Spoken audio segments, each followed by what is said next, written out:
Hello and welcome back to the AJF Design Studio channel.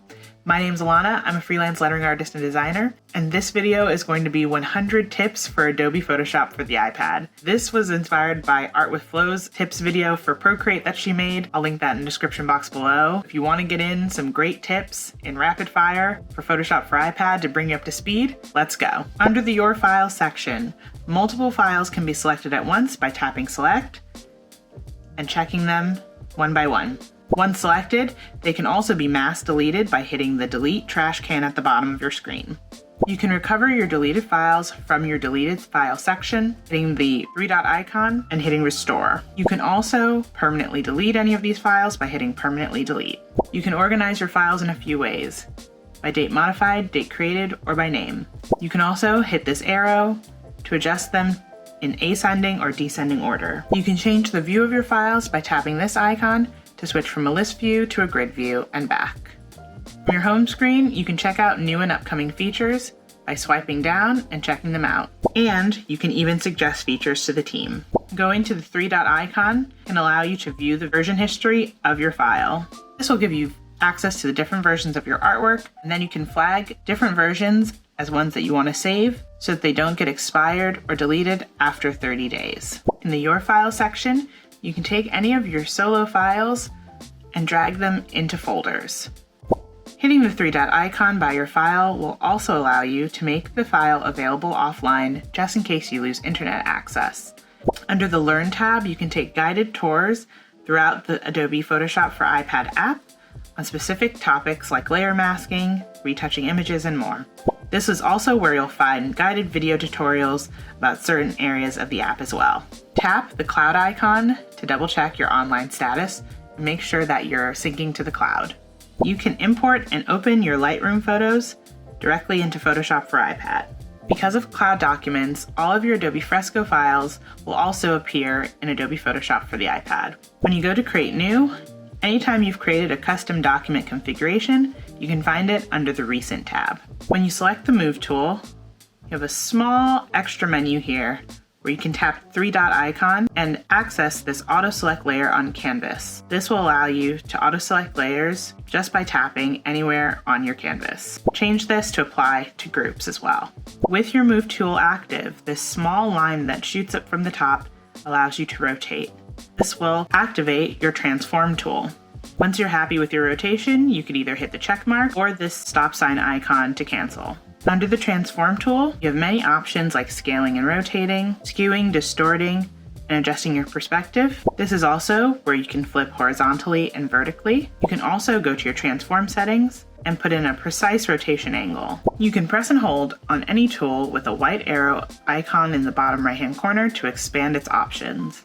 When using selection tools like the marquee circle or rectangle, you can go to the three-dot icon, adjust your feather settings, and then hit Erase for a nice soft edge. To create specific size selections for your marquee settings, you can go from normal to fixed size. This will allow you to put in the exact size of circle that you want to have. If you want a perfect circle when selecting, you can tap and hold the touch shortcut to constrain the proportions of your shape. If you don't already have the touch shortcut activated, you can go to your settings, go to Input, and make sure that touch shortcut is toggled on. With the brush tool active, you can press and hold the touch shortcut to turn your brush into an eraser. With the brush tool active again, pressing the touch shortcut and dragging to the edge will turn your brush into the eyedropper tool. You can adjust your brush settings by going to the three-dot icon, adjust your blend modes, the roundness of your brush, and more. With your eyedropper, you can go to the three-dot icon and adjust how you sample colors, selecting from all layers, current layers, and more. When making a selection, your context menu will appear at the bottom. Here you can select more and hit Transform Selection to change the size, positioning, and rotation of your selection box. When on a layer and making a selection, you can also use the three-dot icon here to hit Select Similar to select more of that same color from that layer. To manage your brushes, tap once on your brush icon, hit the three-dot icon, and hit Manage Brushes. This will allow you to toggle on and off specific brushes and categories from your brush library. You can add brushes to your program by hitting the plus sign icon at the bottom, selecting Import or Discover New Brushes. When adding text to your document, you can move it around by using these little crosshairs at the bottom of your text box. You can add more fonts to your program by tapping your font name and hitting the plus sign icon and hitting Add More. Gradients can be accessed by pressing and holding the Fill tool. Gradients are controlled by your foreground color and background color, dragging and pulling on your screen. Content-aware fill is only available when you have an active selection in place. To deselect a selection, you can use the context menu at the bottom and select Deselect. The crop tool can be used to crop off parts of your image, as well as rotate. You can also expand beyond the bounds of your image and use generative expand with a prompt or simply by hitting generate. Your color tips include your foreground color and your background color. Your fill tool will always default to whatever is loaded in your foreground color. Your foreground and background colors can be switched by just tapping these arrows here. You can use the remove tool to eliminate distractions from the backgrounds of your images. Use select subject to automatically select the subject of your image. You can use a layer mask to non-destructively edit your imagery. Layer masks can be swiped away by brushing against them with your stylus. You can add a new layer by hitting either of these plus sign icons and selecting New Layer. You also have the option to add adjustment layers, new empty groups, or add new files and assets to your document. Press and hold the touch shortcut to select multiple layers, and then use the folder icon to group them. You can drag around your layers to change their stacking order. Additional layer actions can be found by tapping your layer. Duplicate your layer by selecting the last icon above the three dots. Create a clipping mask by selecting this fourth icon here. This allows you to make edits to the layer directly below it. Adobe Photoshop for iPad has two layer views, compact and expanded. In the expanded view, you can rename your layers. Just tap onto the layer name and your rename layer window will pop up. Third icon on the right is your layer properties. This is where you'll find your blend modes. You can also adjust your opacity under your layer properties. You can add layer effects under your layer properties as well, like stroke and drop shadow.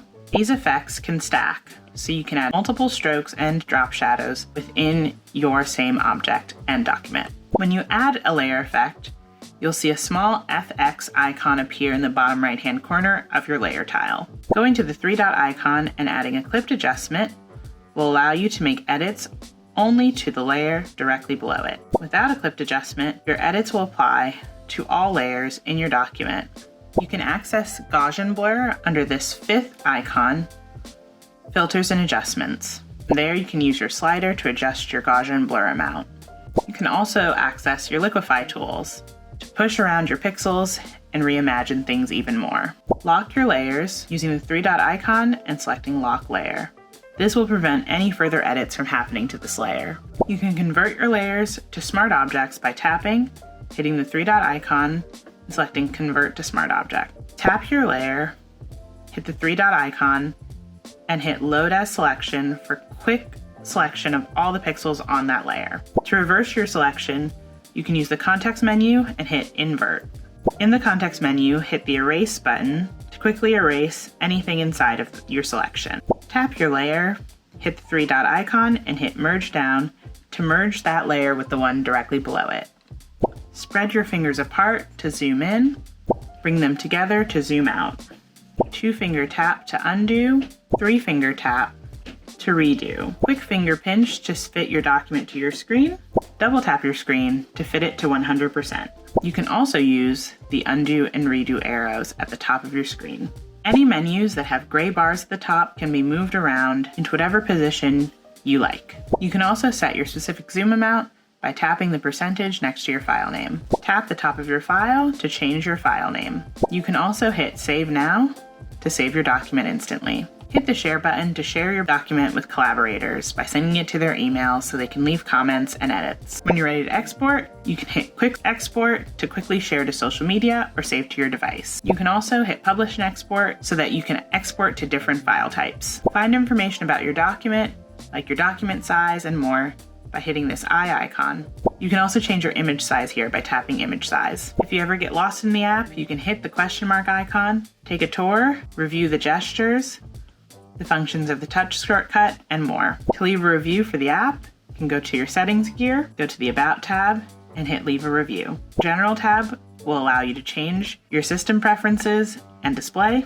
Input will allow you to change things like your Apple Pencil sensitivity and other touch features. Thank you so much for watching this video. I hope you learned something new about Adobe Photoshop for iPad.